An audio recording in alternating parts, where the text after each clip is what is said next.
So now let's go ahead and take a look on the other side.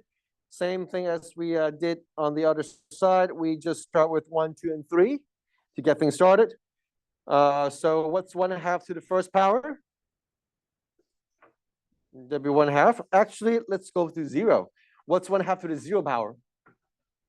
It'll be 1. So 0, 1, 1 comma 1/2.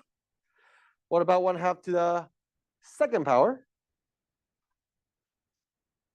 1/4, right? 1/4. So even smaller. That'll be 1/8, even smaller. Okay. So let's go the other direction. What about 1/2 to the -1 power? 2, because we do the reciprocal, right? So 1/2 to the -1 power, it's 2. What about 1/2 to the -2 power? That'll be a 4. Okay, you do the negative exponent, which is to do the reciprocal. So 1/2 becomes 2, and then you square it, that becomes 4. So so if you do 2 to the if you do 1/2 to the -3 power, that would be 8. So now one thing I do want to say this: how could learning math make you a better? Well, how could learning math make your brain smarter? It's all about your discipline.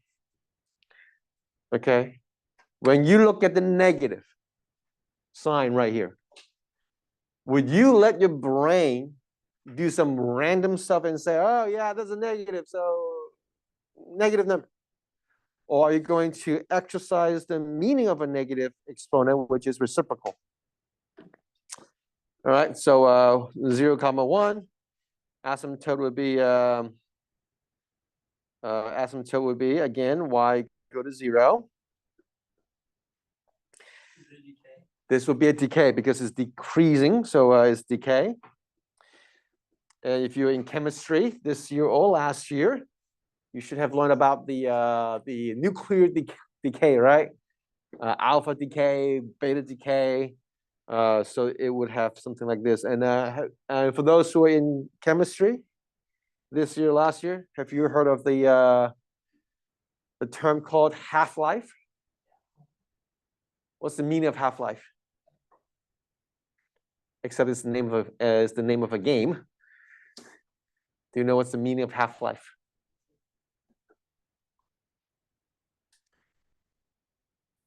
Half-life is yes.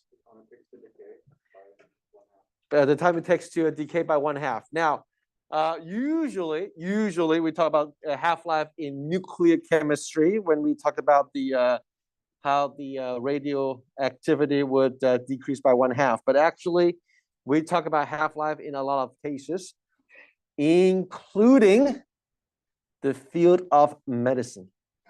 Like when you take in a pill, like for example, I have allergy. And how often do I take my medicine? Or how does the pharmaceutical company decide how often that I will take in the pills? They would look at the half-life and think and consider what is the level of medication that should stay in my body, and that's how they determine the frequency of you taking medications. All right, so and all the rest, it's easily obtained by looking at the graph. Domain, it's all real numbers, and the range is from 0 to infinity. So one thing that a couple of things you would extract from these two graphs is this: without any kind of transformation, okay, without any kind of transformation,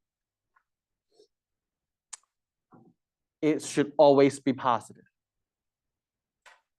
Okay, when you have a number multiplied by itself, okay, when you have a positive number multiplied by itself for whatever number of times, it should remain positive. Okay, but if the number that you're multiplying is bigger than 1, it gets bigger and bigger. We call it a growth. If the number they're multiplying by itself, it's less than 1, it gets smaller over time. That's called decay. Okay, all right. So that's a huge difference between these two graphs. And what we're about to do is to look at some other graphs with transformations on the next page.